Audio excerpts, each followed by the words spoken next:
Hi guys, so I am joined today, super excited because I'm joined by Gabby Hersham, who is the co-founder of the Huckletree workspace. And Gabby is going to tell us about Huckletree, but I just want to make sure that everybody knows that Bolt Digital is a tenant in Huckletree. We've been here since May, so come 8-9 months, and it's been one of the best things that we have done for our business is to move into Huckletree. So Gabby, what is Huckletree? So Huckletree is, as you mentioned, it's a workspace, but we think of ourselves more of a workspace accelerator than a co-working space because, as you've probably noticed, we get very involved in curating the businesses to fit the theme of each building, and all of our buildings kind of fit within technology and the wider technology ecosystem. This building that we're in is digital lifestyle, as you know, but we have other buildings that are themed otherwise more towards enterprise or different verticals. Media we're doing this year, so it's all quite exciting. And then in the buildings, once the buildings are created and the members are all in and happy, then we get quite involved in helping the member businesses grow. So we have a platform team that helps our members kind of meet potential investors or other people that could help them grow the business or scale the business. So and how did it come about? How do you go from having an idea? Because what's amazing about Huckletree, it's on such a big scale. Even this, and there's 4 in total, isn't there? So there's 4 now, and then another 4 coming online this year. Another 4? Yeah. But even this one, so we're in the Huckletree in White City, is on a huge scale in terms of its size and the operation and all the things in it. So right now we're in the nursery, for instance. Is it nursery, baby room? Yeah, kids studio. Kids studio, it, right? Okay. Yeah. So there's so much thought and planning that goes into it to make it an amazing space. So how do you even start? So, so back to your first question. So how did it get to this point? Obviously, like when I started it, it was an idea. And it was a small idea, and it was a idea based on one small building, and then we'd do another slightly bigger building and another building that was slightly bigger than that. But as with any business, you suddenly realize when you're taking on investment that your investors have a much wider lens view of the situation and want you to grow at much more speed. So thankfully I didn't know that at the time, or it would have seemed like a mammoth feat to achieve. But now we're a team of 50 people, and you know, we have power to kind of grow the business, which is good. It's not just myself and Andrew, my co-founder, or we'd be lost. And then the other part of the question was, how do we start? Like when we take a building, how do we even start, and how do we put it together? Again, very fortunate that we have an amazing central team. So we have people crossing off the different areas of building launches. So we have an expansion team, an HR team, obviously marketing, sales, everything that we need to bring a building to life. And the design part is probably the most fun part. So what we try to do is think about who the users are of the building. We really felt, and it was partially because myself and Andrew live in West London, and so you know we felt that we were kind of good symbols of who our members would be here, and we both have kids. We really felt there would be a strong demographic of members, entrepreneurs who have kids here in West London that we don't see so much in East London. East London, it's a bit more bro, frat house, younger app developers, and here we just felt that the demographic would need something for kids. Because there's quite often a lot of kids in this building. Yeah. Like people do bring their kids in. Although not all the kids, it's not like a sort of busy nursery in this room where they're full, but there's quite often babies at people's desks, or, you know, 7-year-olds hanging around because they've got an inset day or something at school. And I'm so glad that parents have somewhere that they can feel comfortable bringing them. Also loads of dogs. There's so many dogs here. Like, are there meant to be that many dogs here? So I think we just kind of winged it at the beginning. The building were like, no, you can't have any dogs. And then we were like, well, we've got button-up box moving in, so that's going to be a bit of a problem. And then they were kind of like, okay, you can have a few, and now there's like about 200, and they've just become part of the features of the building. I know, so it's amazing. It is what it is. But yeah, I'm just really happy that our members, that we can add a little bit more to our members' lives than just like, here's your desk, here's your office. Actually give a little bit more.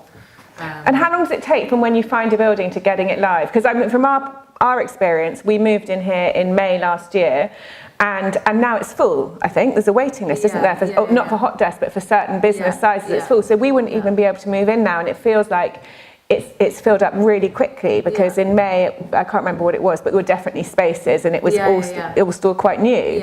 And now it's full. So I guess in terms of like getting a building launched, our processes are refining so that we can do that quite quickly. Obviously it depends, like this building was being built, being redeveloped, so it depends on the building largely. Sometimes you have planning permission, sometimes you have longer design processes, but we can work really quickly. I mean, for us, the whole process could be 3 months on our side. Wow. And then we're in. And then with regards to filling the building up, it's funny, it is full here, and I was just saying to Bryony how amazing the vibe is today, because it's so full and it's so busy, and you just feel like, wow, there's such a great energy. Yeah. And you're right in saying that in May there was space, and I think that is because for us, because we're so focused on curation and so focused on building a theme in each space, it takes a little bit longer time to fill it up, and we're kind of okay with that, because we'd rather do that than sacrifice the theme of the building. So I feel like it filled up really fast though, even though I suppose what May till December isn't necessary. I feel that it's filled up so fast, and we've seen such changes since we've been here in terms of seeing it fill up. Yeah, well, no, I'm glad that from the outsider's perspective it feels like that. Yeah, from our perspective, it's like, we want to open all of our buildings at full occupancy. Right, okay. So, and again, it's about, as the business grows, the processes refine, and we're able to do that, and we have more of a reach within the ecosystem as well now. So, but it definitely feels amazing here today. And it's like this all the time now. It's so buzzy. It's brilliant. And actually, I said to you before you came in how it's been so transformational for us moving in here. And just to kind of reiterate some of that and what's happened, I just think you kind of, when you're surrounded by all the other businesses, for a start, for a small business, it means like my team have friends, so they can go off and have friends, and the Huckletree drinks, everyone goes tonight, and that's really great fun. We all look forward to it.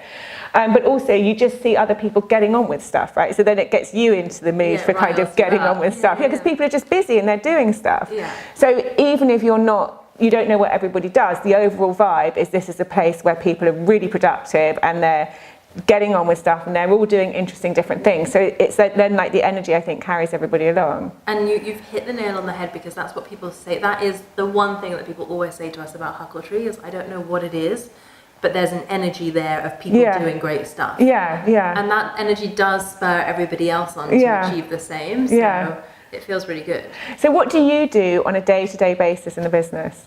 So I do a bit of everything. So Andrew and I are the two co-founders of the business. And like I said, we have a great team, which has relieved us from a lot of things that obviously you can't keep doing as the business grows. But between Andrew and I, we have a really good kind of division of responsibilities. My focus is on our product.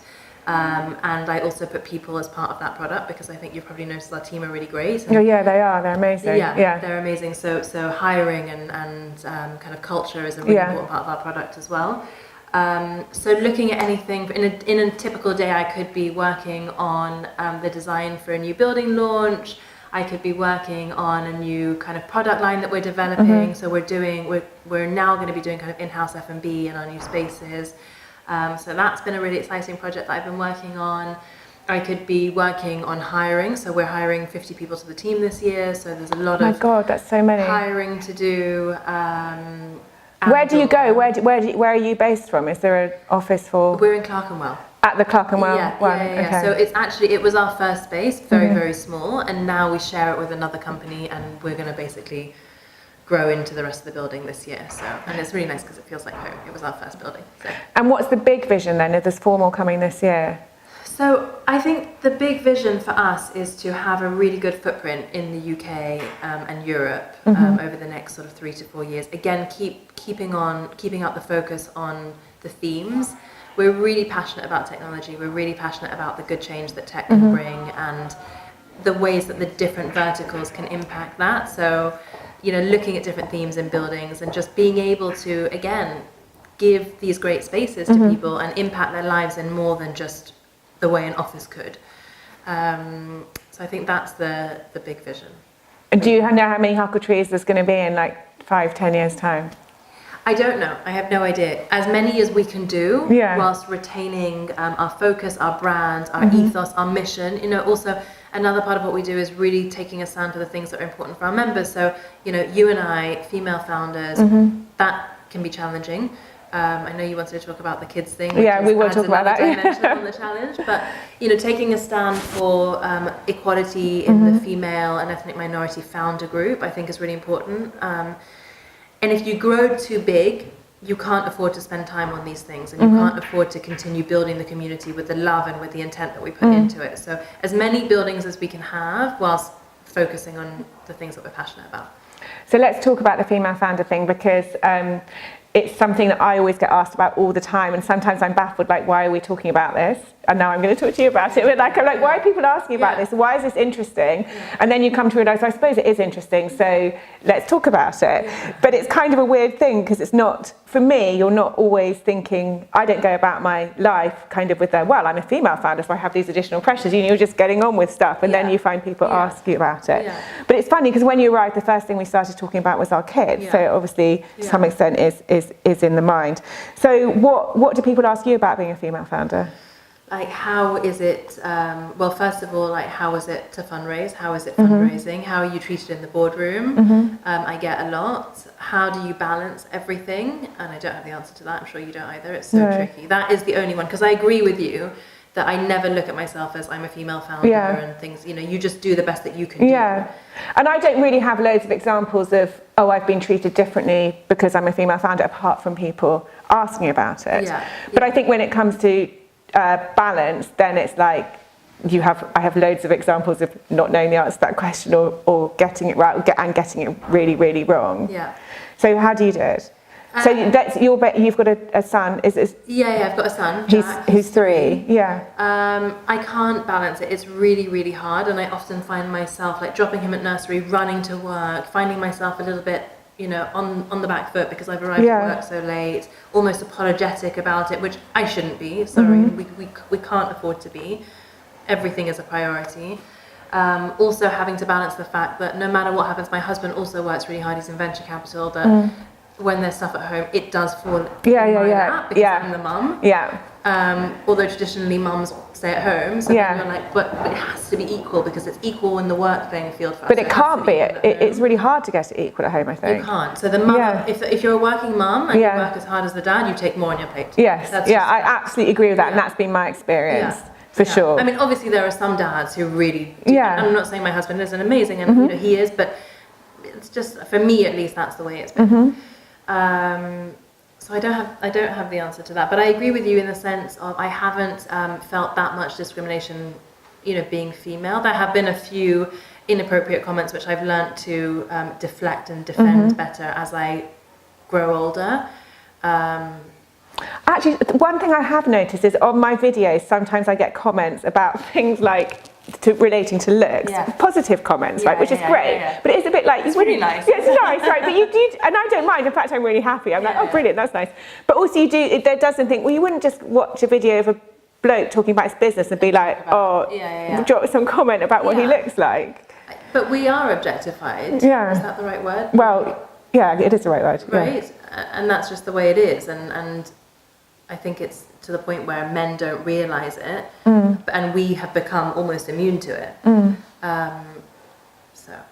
So coming back to the juggle thing, because I think, you know, I've got a son who's 10, so I've kind of been juggling for longer. And one thing I've realised, and something somebody said to me once, which really helped me actually, was like, you're actually never going to get it right. All that's going to happen is you're going to go through it, and then it will be like your kids will be 16, and things will have changed. Scary. And I thought, wow, that's so interesting, because you're battling to get it right, and maybe you're not going to get it right. Because when I look at the past 10 years, and I had a business before this business that I sold, and so after that I had some time off, and so kind of got it right for a short period. But if we're saying that right is being at home and being domestic, which I don't know if I believe it is anyway, but it's like the whole 10-year experience, I've never been in a sustained period of more than a few days where I've thought, oh, I'm managing this really, really well. It's like an ongoing battle. No, I agree. And not necessarily a bad battle, because I love my work and I love my children, but it's like it's still an ongoing kind of thing that you're trying to get right, and you feel not like necessarily. A hamster in the wheel, and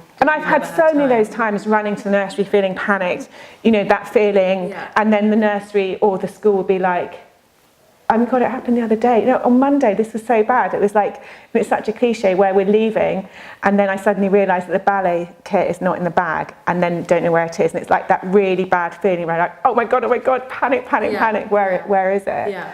Well, like I said, I think also because your kids are older, that's a lot harder to manage. Like my son is... But I always thought it was going to be easier when they got older. So it's interesting that you said that you feel it would be harder, because I always felt as they get older it will be easier. I know, I felt that too, but I guess I've started to notice now that Jack started nursery, how much more work there is to do when they are in that formal educational setting, because the school or the nursery is very demanding of your time as the parent. Yeah. And again, in my case, 90% of it falls to me. Yeah, and my case is the same. Yeah. But I think that just back to the point about like, will we ever get this right? I was thinking about it as I drove over here just now, because I was thinking about my son, and actually what was going through my mind is, I don't know if I'm getting it right, but I know that he is a happy boy. Yeah, and that is the only benchmark that I can go by, that something is working out well. Yeah. So, yeah. And actually, there's this is from Facebook, because I also do work with Facebook, and they have they've got a whole campaign about female entrepreneurship and inspiring female entrepreneurship. And actually, I never thought it was a big thing in terms of, I know a few female founders, so I don't think it's unusual. But when you hear the stats from Facebook, then it's like only 1 in 5 businesses are started by women. You think, oh my God, it is actually a big thing. So it's like 6% of venture capital funds last year. And women raise percentage less of money, are able to raise percentage less money. They start businesses that are less funded. So 6% of venture capital fund went to women. In 2017. Year before last now. Wow. Yeah. That's so then you start, so the cold hard facts bear out that it's a different landscape. Completely. But one thing they were saying in terms of inspiring female entrepreneurs and their view on it is that the mother who is kind of creating first at home in the kitchen or wherever it starts and then goes out to the workplace is providing the sort of vision for the child that it's perfectly normal to start your own business, and that's a really positive thing. So I took a lot from that as well, because I thought that was, again, I hadn't seen it in those terms. Yeah, and just to add to that providing to the child the vision that the mother and the women in the workforce is to be as respected and to be on par with men. And that's so important. And it doesn't matter if you're raising boys or girls. But to show them that, I think, is one of the best things that you can do, and you give them that respect. I had a great quote the other day which really worked for me, which was, you know, you're a working mom, you're so busy, you don't need to be the person cooking the dinner. You just need to be the one enjoying the meal with them at the table. Which for me spoke to a lot of different areas of my life with Jack, in that I may not be 100% involved in anything, but you can be sure that at the important moments, key moments, we're there with him. So And do you feel guilty about it? No, I don't feel guilty. I feel stressed. I really feel stressed. Like this week, for example, I mean, I know it sounds really silly, and it does sound like, you know, I'm fortunate to have this problem, but my son is only at nursery half the day. So for the other half of the day, we have childcare. And this week, our nanny is on holiday, and that really has put that's a nightmare. It's been quite hectic. So it's really been like running from nursery to work, and bear in mind they're on opposite sides of the city. He's at nursery in West London, I work in East London. And, you know, frantically trying to call in parents and family members and help, and it's just very stressful. So you feel stress, not guilt, but the stress of juggling? A little bit of guilt, but mostly stress. Okay, because I have always felt, and I agree, it's stress, but then I think definitely stress, but I've also then felt this guilt of just like the thing motherhood guilt, which I always thought would never happen to me, because I always see myself as somebody who doesn't, you know, wouldn't let some sort of emotion like that penetrate my, you know, my way of being. So anyway, I did then feel really bad motherhood guilt, just along things like, what if it's going to have a long-term damage, and all this sort of stuff, and what if at the times that, you know, we have an au pair, they're with the au pair, and actually they feel really sad. So I just recently had NLP, neuro-linguistic programming. The woman did this most amazing exercise, I don't know what it was, and just removed all the motherhood guilt. Is it the one where you have to tap? No, it's one where she did this, like, follow my hand, think about a time you felt guilty, like, do this, like, eye exercise. And then she said, how do you feel now? And I was like, I obviously feel slightly sceptical. So I was kind of like, I feel okay, thank you for asking. But you haven't felt guilty? And I haven't felt guilty since. Not in any way that I can hang on to. So it's more like the guilt's become a sort of like it's, if it comes to mind, it goes again. Which has been really great. That's great. I mean, obviously the practical stress stuff remains, but I haven't been able to hang on to a guilty moment in the way I could before, where I would just sit and think about it. I just can't keep it in mind. And I think whenever I do have moments of guilt, it's about going through exactly like you said, you know, I'm actually doing my son a service by showing him that women can go out there and do this.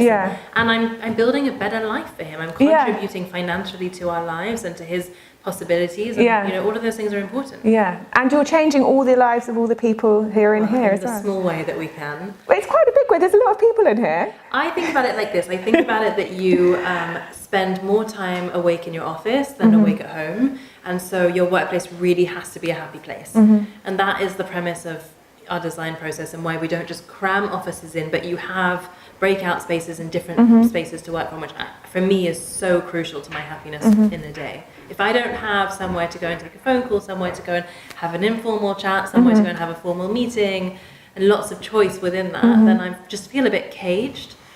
And it's so true, because I always say that these guys are like free-range chickens, because they I do say that, they come in, but the rhythm of the day goes, they come in and we don't actually have, we all just have a kind of what's everyone doing today, like, quick meeting. And everyone's there, and then during the day, and it also reminds me of kids at the age about your son is 3, the way they venture off and then touch base, right? They come back, so they'll be in a play situation, they go off and then they come back, like in a play centre. It's like a kind of animal behaviour type of thing, and the same thing happens here.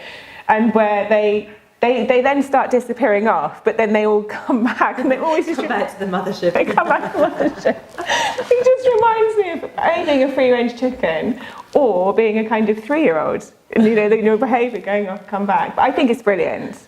I like that return to base concept. Yeah. That you can kind of go off and do your thing, but then you come back and, Yeah. Yeah.